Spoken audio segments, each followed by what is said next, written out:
പിതാവിന്റെയും പുത്രന്റെയും പരിശുദ്ധാത്മാവിന്റെയും തിരുനാമത്തിൽ ആമേൻ. പ്രിയമുള്ളവരെ, ഇന്ന് നമ്മൾ ധ്യാന വിഷയമാക്കുന്നത് യോഹന്നാൻ ശ്ലീഹായുടെ സുവിശേഷം 1-ാം അധ്യായം 35 മുതൽ 51 വരെയുള്ള വാക്യങ്ങൾ. യോഹന്നാൻ ശ്ലീഹ ശിഷ്യത്വത്തെ അതിന്റെ പൂർണ്ണതയിൽ അവതരിപ്പിക്കുകയാണ് ഈ തിരുവചന ഭാഗത്ത്. 35-ാം വാക്യം മുതൽ. അടുത്ത ദിവസം യോഹന്നാൻ തന്റെ ശിഷ്യന്മാരിൽ 2 പേരോടുകൂടെ നിൽക്കുമ്പോൾ യേശു നടന്നു വരുന്നത് കണ്ട് പറഞ്ഞു, ഇതാ ദൈവത്തിന്റെ കുഞ്ഞാട്. യോഹന്നാൻ തന്റെ സ്വന്തം ശിഷ്യർക്ക് യേശുവിനെ പരിചയപ്പെടുത്തി കൊടുക്കുകയാണ്. അവൻ പറഞ്ഞത് കേട്ട് ആ 2 ശിഷ്യന്മാർ യേശുവിനെ അനുഗമിച്ചു. ഇവിടെ ശിഷ്യത്വത്തിലേക്ക് വരുന്നത് എങ്ങനെയാണ്? യേശുവിനെ അറിഞ്ഞവരുടെ സാക്ഷ്യത്തിലൂടെ. സമാന്തര സുവിശേഷങ്ങളിൽ യേശു തന്നെയാണ് നേരിട്ട് വിളിക്കുന്നത് ആദ്യ ശിഷ്യന്മാരെ. പക്ഷെ ഇവിടെ ആദ്യം കാണുന്നത് യേശുവിനെ അറിഞ്ഞവരുടെ സാക്ഷ്യത്തിലൂടെ. യോഹന്നാൻ തന്റെ സ്വന്തം ശിഷ്യർക്ക് യേശുവിനെ പരിചയപ്പെടുത്തി കൊടുക്കുകയാണ്. ഇതാ ദൈവത്തിന്റെ കുഞ്ഞാട്. അവൻ പറഞ്ഞത് കേട്ട് ആ 2 ശിഷ്യന്മാർ യേശുവിനെ അനുഗമിച്ചു. യേശു തിരിഞ്ഞ് അവർ തന്റെ പിന്നാലെ വരുന്നത് കണ്ട് ചോദിച്ചു, നിങ്ങൾ എന്തന്വേഷിക്കുന്നു? പ്രിയമുള്ളവരെ, ഈ 2 ശിഷ്യന്മാരെ സ്നാപക യോഹന്നാൻ പറഞ്ഞത് അനുസരിച്ച് കേട്ട് യേശുവിന്റെ പിന്നാലെ പോയപ്പോൾ യേശു പെട്ടെന്ന് അവരുടെ പക്കലേക്ക് തിരിഞ്ഞിട്ടാണ് ചോദിച്ചത്, നിങ്ങൾ എന്ത് അന്വേഷിക്കുന്നു? നമ്മുടെ ദൈവാന്വേഷണം യേശു തമ്പുരാനെ നമ്മളിലേക്ക് തിരിക്കാൻ തക്ക വിധം തീഷ്ണതയുള്ളതാണോ? ആത്മാർത്ഥതയുള്ളതാണോ? നമ്മുടെ അന്വേഷണത്തിന്റെ ആത്മാർത്ഥതയും തീഷ്ണതയും കണ്ടിട്ട് യേശു തമ്പുരാൻ നമ്മളിലേക്ക് തിരിയണം. തിരിഞ്ഞ് യേശു ചോദിക്കുകയാണ്, നിങ്ങൾ എന്തന്വേഷിക്കുന്നു? അവിടെ ഒരു എൻകൗണ്ടറിനും സംഭാഷണത്തിനും അവസരം ഒരുങ്ങുകയാണ് അല്ലെ? യേശുവുമായുള്ള ഒരു കണ്ടുമുട്ടലിന്റെ അനുഭവം. സ്നാപക യോഹന്നാന്റെ സാക്ഷ്യം കേട്ട് അനുഭവിച്ചറിഞ്ഞവരുടെ സാക്ഷ്യം. രണ്ടാമത് യേശു തന്നെ മുൻകൈയെടുത്ത് അവരുടെ പക്കലേക്ക് തിരിയുകയാണ്. പക്ഷേ അവരുടെ അന്വേഷണത്തിന്റെ തീവ്രത കണ്ടിട്ടായിരിക്കും, അല്ലെങ്കിൽ ആത്മാർത്ഥമായ ആഗ്രഹം കണ്ടിട്ടാണ്. ഹൃദയം കാണുന്നവൻ നമ്മൾ അവനിലേക്ക് തിരിയുമ്പോൾ, ഇപ്പൊ ഞാൻ നിങ്ങളോട് പറയുന്നു, ഈ പ്രഭാഷണം കേൾക്കുമ്പോൾ നിങ്ങളുടെ ഉള്ളിന്റെ ഉള്ളില് യേശു തമ്പുരാനെ കാണാനും അനുഭവിക്കാനും കണ്ടുമുട്ടാനും സാക്ഷ്യപ്പെടുത്താനും ആത്മാർത്ഥമായ ദാഹം ജനിക്കുകയാണെങ്കിൽ യേശു തമ്പുരാന് നമ്മുടെ പക്കലേക്ക് തിരിയാതിരിക്കാൻ പറ്റില്ല. അപ്പൊ എന്റെ പ്രഭാഷണം കേട്ടിട്ട് നിങ്ങളുടെ ഹൃദയങ്ങൾ യേശുവിലേക്ക് തിരിഞ്ഞാൽ അതിന്റെ അനുഗ്രഹം എനിക്കും കിട്ടും. ഇനി യേശുവിലേക്ക് നിങ്ങൾ തിരിഞ്ഞില്ലെങ്കിലോ എന്റെ വാക്കുകൾ വ്യർത്ഥം. അപ്പോൾ യേശു തമ്പുരാനെ അനുഭവിച്ചറിഞ്ഞവരുടെ സാക്ഷ്യം വളരെ പ്രധാനപ്പെട്ടതാണ്. അത് മാത്രം പോരാ, യേശു തമ്പുരാൻ അവരുടെ പക്കലേക്ക് തിരിയണം അല്ലെ? യേശു തിരിഞ്ഞു ചോദിച്ചു, നിങ്ങൾ എന്തന്വേഷിക്കുന്നു? ക്രിസ്തു ശിഷ്യനോട് ക്രിസ്തു ചോദിക്കുന്ന 1-ാമത്തെ ചോദ്യം. ജോണിന്റെ സുവിശേഷത്തിൽ യേശുവിന്റെ ആദ്യത്തെ തിരുമൊഴികൾ, നിങ്ങൾ എന്തന്വേഷിക്കുന്നു? അവരുടെ മറുപടി നോക്കിയേ. റബ്ബി, അങ്ങ് എവിടെ വസിക്കുന്നു? ഗുരു, അങ്ങ് എവിടെയാണ് വസിക്കുന്നത്? അപ്പൊ അവരെന്താ അന്വേഷിച്ചത്? യേശുവിന്റെ വാസസ്ഥലം എന്ന് പറയുമ്പോൾ ഭൗതിക അർത്ഥത്തിലല്ല. യോഹന്നാൻ 1:14 നമ്മൾ കണ്ടു, വചനം മാംസം ധരിച്ച് നമ്മുടെ ഇടയിൽ വസിച്ചു എന്ന്. അതിന് യഥാർത്ഥ അർത്ഥം പരിശോധിക്കുമ്പോൾ ദൈവം നമ്മുടെ ഇടയിൽ കൂടാരമടിച്ചു വസിച്ചെന്ന് എന്ന് പറഞ്ഞാൽ അവരന്വേഷിക്കുന്നത് ദൈവത്വത്തെയാണ്. ആ യേശു തമ്പുരാന്റെ ഐഡന്റിറ്റി തന്നെയാണ്. യേശു എന്തു പറഞ്ഞു മറുപടി? വന്നു കാണുക. എവിടെയെന്നല്ല പറഞ്ഞത്, വന്നു കാണാൻ. It's an invitation to come and see. വന്നാൽ ഉറപ്പായും കാണുമെന്നല്ലേ അർത്ഥം. അർത്ഥം ഉറപ്പില്ലാത്തവർ ക്ഷണിക്കുമോ?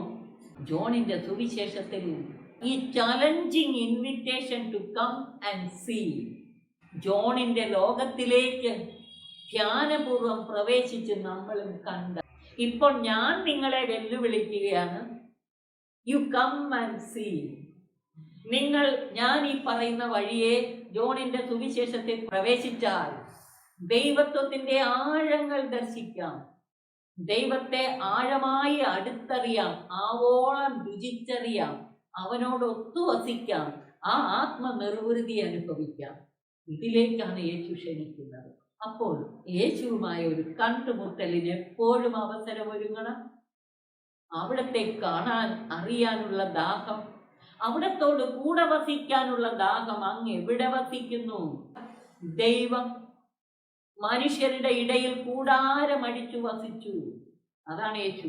ഈ യേശുവിനോട് കൂടെ വസിച്ചുകൊണ്ട് നമുക്ക് ദൈവത്വത്തിന്റെ പൂർണ്ണത മുഴുവനും രുചിച്ചറിയാം, അനുഭവിച്ചറിയാം. ഇതിലേക്കാണ് യേശു നമ്മളെ ക്ഷണിക്കുന്നത്. അവർ ചെന്ന് അവൻ വസിക്കുന്നിടം കാണുകയും അന്ന് അവനോടുകൂടെ താമസിക്കുകയും ചെയ്തു. കൂടെ വസിച്ചു. വളരെ ആഴമായ അന്തരാർത്ഥം. ജോണിന്റെ സുവിശേഷത്തിനകത്ത് യേശുവിന്റെ വ്യക്തിത്വത്തിന്റെ ആഴങ്ങളിലേക്ക് നമ്മളെ കൈപിടിച്ച് നയിക്കുന്ന വാക്കുകളാണ്. കൂടെ വസിച്ച് തൊട്ടറിഞ്ഞു. അതല്ലേ കണ്ടും കേട്ടും സ്പർശിച്ചും അറിഞ്ഞെന്ന് പറയുന്ന പോലെ. ബാഹ്യമായ അർത്ഥമല്ല. ദൈവത്തെ കാണാം, കേൾക്കാം, സ്പർശിച്ചറിയാം, രുചിച്ചറിയാം. നമുക്ക് കാണുക, കേൾക്കുക എന്നതിന് ബാഹ്യമായ അർത്ഥമല്ല ഇവിടെ അർത്ഥമാക്കുന്നത്. കർത്താവിന്റെ കൂടെ വസിച്ചാൽ നേരിട്ട് ശ്രവിക്കാം. ഇതാണ് ധ്യാനത്തിൽ സംഭവിക്കുന്നത്. ദൈവത്തെ അടുത്തറിയാൻ യഥാർത്ഥത്തിൽ ധ്യാനത്തിന്റെ ആഴങ്ങളിലേക്ക് പോകുമ്പോൾ ദൈവത്തെ നേരിട്ട് ശ്രവിക്കാം. ശ്രവിക്കുക മാത്രമല്ല, അവനെ കാണുകയും ചെയ്യാം. യോഹന്നാൻ പറഞ്ഞത് കേട്ട് അവനെ അനുഗമിച്ച ആ 2 പേരിൽ ഒരുവൻ ശിമയോൻ പത്രോസിന്റെ സഹോദരൻ അന്ത്രയോസ് ആയിരുന്നു. അവൻ ആദ്യമേ തന്നെ സഹോദരനായ ശിമയോനെ കണ്ട അവനോട്, ഞങ്ങൾ മിശിഹായെ, ക്രിസ്തുവിനെ കണ്ടു എന്ന് പറഞ്ഞു. അപ്പോൾ യേശുവിന്റെ കൂടെ പോയി താമസിച്ചവർ അതിലൊരാൾ ആദ്യമേ തന്നെ രാത്രി കൂടെ താമസിച്ചു. അതിരാവിലെ തന്റെ സഹോദരനായ ശിമയോനെ കണ്ട് അവനോട്, ഞങ്ങൾ മിശിഹായെ, ക്രിസ്തുവിനെ കണ്ടെന്നാണ് പറഞ്ഞത്. മിശിഹ വരുമെന്നുള്ള കാര്യത്തെക്കുറിച്ച് പഴയ നിയമത്തിൽ പറഞ്ഞിട്ടുള്ളതാണ്. മിശിഹ അഥവാ ക്രിസ്തു. മിശിഹ ഹീബ്രു, ക്രിസ്തു ഗ്രീക്കിലെ പദം. രണ്ടിന്റെ അർത്ഥം ദൈവത്താൽ അഭിഷേകം ചെയ്ത് അയക്കപ്പെട്ടവൻ, അഭിഷിക്തൻ. അപ്പൊ മിശിഹായെ കണ്ടു എന്ന്. ഈ കണ്ടു എന്നതിന് ഇവിടെ ഉപയോഗിച്ചേക്കുന്ന പദം കൊറാവോ. കൊറാവോയുടെ പെർഫെക്റ്റ് ടെൻസ് ആണ് യൗറാക്ക എന്ന് പറയും. യൗറാക്ക അതായത് സ്വർഗീയ ലോകം മുഴുവനും, ദൈവത്വത്തിന്റെ ആഴങ്ങൾ മുഴുവൻ തുറന്ന് കാണിച്ചു തരുന്ന മിസ്റ്റിക്കൽ വിഷൻ. മിസ്റ്റിക്കൽ വിഷൻ അതായത് ദൈവം മുൻകൈയെടുത്ത് തന്നെ നമുക്ക് വെളിപ്പെടുത്തി തരുന്നു. ഇപ്രകാരം കണ്ടു കഴിഞ്ഞാൽ ഒരിക്കലും മനസ്സിൽ നിന്ന് മായത്തില്ലാതെ ദൈവം തമ്പുരാനെ നേരിട്ട് അനുഭവിക്കുന്ന, കണ്ടറിയുന്ന അനുഭവം, അതൊരിക്കലും മനസ്സിൽ നിന്ന് മായത്തില്ല. ഈ അനുഭവമാണ് അവിടെ കാണുന്നത്. 42-ാം വാക്യം ശ്രദ്ധിച്ചേ. അവനെ യേശുവിന്റെ അടുത്ത് കൊണ്ടുവന്നു. യേശു അവനെ നോക്കി പറഞ്ഞു, നീ യോഹന്നാന്റെ പുത്രനായ ശിമയോനാണ്, കേപ്പ, പാറ എന്ന് നീ വിളിക്കപ്പെടും. അപ്പൊ പത്രോസിനെ യേശുവിന്റെ അടുത്ത് കൊണ്ടുപോയത് അവന്റെ സഹോദരനാണ് അന്ത്രയോസ്. നമ്മൾ എത്ര പേരെ യേശുവിന്റെ അടുത്തേക്ക് കൊണ്ടുപോയിട്ടുണ്ട്. അവന്റെ മഹത്വം ദർശിച്ചിട്ട്, യേശുവിനെ യഥാർത്ഥത്തിൽ കണ്ടറിഞ്ഞ് രുചിച്ചറിഞ്ഞിട്ട്, അവന്റെ ദൈവത്വത്തിന്റെ പൂർണ്ണത അനുഭവിച്ചറിഞ്ഞിട്ട് അവിടേക്ക് വിളിച്ചോണ്ട് പോവുകയാണ്. 43 മുതലുള്ള വാക്യങ്ങൾ. പിറ്റേ ദിവസം അവൻ ഗലീലയിലേക്ക് പോകാൻ ഒരുങ്ങി. അപ്പോൾ യേശു ഫിലിപ്പോസിനെ കണ്ടു. ഫിലിപ്പോസിനെ കണ്ടപ്പോൾ യേശു അവനോട് പറഞ്ഞു, എന്നെ അനുഗമിക്കുക. അപ്പൊ നേരത്തെ യേശുവിനെ അറിഞ്ഞവരുടെ സാക്ഷ്യം കേട്ടിട്ട് യേശുവിന്റെ പക്കലേക്ക് പോയവർ, ഇവിടെ യേശു നേരിട്ട് വിളിച്ചു ഫിലിപ്പോസിനെ, എന്നെ അനുഗമിക്കുക. ഫിലിപ്പോസ് അന്ത്രയോസിന്റെയും പത്രോസിന്റെയും പട്ടണമായ ബെത്സയിദയിൽ നിന്നുള്ളവനായിരുന്നു. ഫിലിപ്പോസ് നഥാനിയേലിനെ കണ്ട് അവനോട് പറഞ്ഞു, മോശയുടെ നിയമത്തിലും പ്രവാചക ഗ്രന്ഥങ്ങളിലും ആരെപ്പറ്റി എഴുതിയിരിക്കുന്നുവോ അവനെ, ജോസഫിന്റെ മകൻ നസറത്തിൽ നിന്നുള്ള യേശുവിനെ ഞങ്ങൾ കണ്ടു. അതായത് പഴയ നിയമത്തിൽ പറഞ്ഞേക്കുന്ന മിശിഹായെ കുറിച്ചുള്ള ഐഡന്റിറ്റി മുഴുവൻ എടുത്തു പറഞ്ഞിട്ടാണ് ഫിലിപ്പോസ് നഥാനിയേലിനെ ക്ഷണിക്കുന്നത്. എന്തൊക്കെയാ പറഞ്ഞത്? മോശയുടെ നിയമത്തിൽ പറഞ്ഞിട്ടുള്ളവനാണ്, പ്രവാചക ഗ്രന്ഥങ്ങളിൽ പറഞ്ഞിട്ടുള്ളതാണ്. മോശയുടെ നിയമത്തിലും പ്രവാചക ഗ്രന്ഥങ്ങളിലും എഴുതിയിട്ടുള്ള ജോസഫിന്റെ മകൻ നസറത്തിൽ നിന്നുള്ള യേശു, അവനെ ഞങ്ങൾ കണ്ടു. നഥാനിയേൽ ചോദിച്ചു, നസറത്തിൽ നിന്ന് എന്തെങ്കിലും നന്മ വരുമോ? ആ കൊച്ചു പട്ടണത്തിൽ നിന്ന്, ആ കൊച്ചു കുഗ്രാമത്തിൽ നിന്ന് എന്തെങ്കിലും നന്മ വരുമോ? മിശിഹായുടെ വരവ് എന്തായാലും നസറത്തിൽ നിന്നാകാൻ പറ്റില്ലെന്നാണ് നഥാനിയേൽ പറയുന്നത്. അതാണ് നഥാനിയേൽ ചോദിച്ചത്, നസറത്തിൽ നിന്ന് എന്തെങ്കിലും നന്മ വരുമോ? ഫിലിപ്പോസ് പറഞ്ഞു, വന്ന് കാണുക. അപ്പൊ യേശു ആദ്യ ശിഷ്യന്മാരെ വന്ന് കാണാൻ ക്ഷണിച്ചു. ഇവിടെ ഫിലിപ്പോസ് നഥാനിയേലിനെ ക്ഷണിക്കുക വന്ന് കാണാൻ. ഉറപ്പാണ്. കാരണം ഇവര് പോയി കണ്ടു, അനുഭവിച്ചു, അവൻ ആരെന്ന് തിരിച്ചറിഞ്ഞു. വീണ്ടും ഞാൻ ആവർത്തിക്കുന്നു, ബാഹ്യമായ കാഴ്ചയല്ല, ആന്തരിക നയനങ്ങൾ തുറന്നു. അവർ തിരിച്ചറിഞ്ഞു കർത്താവിനെ. പ്രിയമുള്ളവരെ, നമ്മളൊക്കെ യേശു തമ്പുരാനെ തിരിച്ചറിഞ്ഞാൽ തീർച്ചയായിട്ടും ഇങ്ങനെ ജീവിക്കാൻ പറ്റത്തില്ല. നമുക്ക് സകലരോടും കർത്താവിനെ വെളിപ്പെടുത്താതിരിക്കാൻ പറ്റില്ല. അവനെ ആഴത്തിൽ അടുത്തറിഞ്ഞാൽ, അനുഭവിച്ചറിഞ്ഞാൽ. ഫിലിപ്പോസ് നഥാനിയേലിനെ യേശുവിന്റെ അടുത്തേക്ക് കൊണ്ടുപോയി. യേശു അവനെ കണ്ടിട്ട് പറഞ്ഞു, ഇതാ നിഷ്കപടനായ ഒരു യഥാർത്ഥ ഇസ്രായേൽക്കാരൻ. ഉടനെ നഥാനിയേൽ ചോദിച്ചു, നീ എന്നെ എങ്ങനെ അറിയുന്നു? യേശു മറുപടി പറഞ്ഞു, ഫിലിപ്പോസ് നിന്നെ വിളിക്കുന്നതിന് മുമ്പ് നീ അത്തിമരത്തിന്റെ ചുവട്ടിൽ ഇരുന്നപ്പോൾ ഞാൻ നിന്നെ കണ്ടു. അത്തിമരത്തിന്റെ ചുവട്ടിൽ യഹൂദർ ഇരിക്കുന്ന എന്തിനാണെന്നറിയാമോ? വിശുദ്ധ ലിഖിതങ്ങൾ പഠിക്കാനാണ്, തിരുവചനം പഠിക്കാനാണ്. അപ്പോൾ ഇവിടെ നഥാനിയേല് അത്തിമരത്തിന്റെ ചുവട്ടിൽ ഇരുന്നപ്പോൾ യേശു കണ്ടെന്ന് പറഞ്ഞതിന്റെ അർത്ഥം എന്താ? അവന്റെ യഥാർത്ഥ ആഗ്രഹത്തോടു കൂടെയുള്ള അന്വേഷണം കർത്താവ് കണ്ടു. നമ്മൾ ഇപ്പോൾ ഈ വചനം ശ്രവിച്ചുകൊണ്ട് കർത്താവിന്റെ മുമ്പിൽ ഇരിക്കുന്നത് കർത്താവ് കാണുന്നുണ്ടല്ലേ? അപ്പൊ നമുക്ക് ഈ നഥാനിയേലിനെ പോലെ നമ്മുടെ തീവ്രമായ ആഗ്രഹം കണ്ടിട്ട് യേശു നമ്മളോട് ഇത് പറയുമോ? നീ നിന്റെ തീക്ഷ്ണമായ ആഗ്രഹത്തോടെ ഇരുന്ന് എന്റെ വചനം കേൾക്കുന്നത് ഞാൻ കണ്ടു, അതുകൊണ്ട് നിന്റെ മേൽ എന്റെ കൃപ ചൊരിയാതിരിക്കാൻ എനിക്ക് സാധിക്കില്ല. കർത്താവ് തന്നെ നമുക്ക് വെളിപ്പെടുത്തി തരും. ഇതാണ്. അപ്പോ നീ അത്തിമരത്തിന്റെ ചുവട്ടിൽ ഇരിക്കുമ്പോൾ ഞാൻ നിന്നെ കണ്ടു.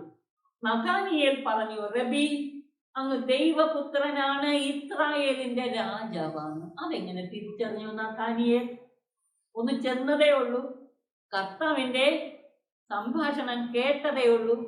നീ ദൈവപുത്രനാണ്, ഇസ്രായേലിന്റെ രാജാവുമാണ്.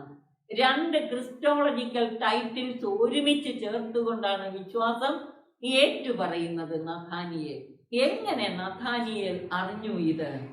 അങ്ങ് ദൈവപുത്രനാണ്, ഇസ്രായേലിന്റെ രാജാവാണ്.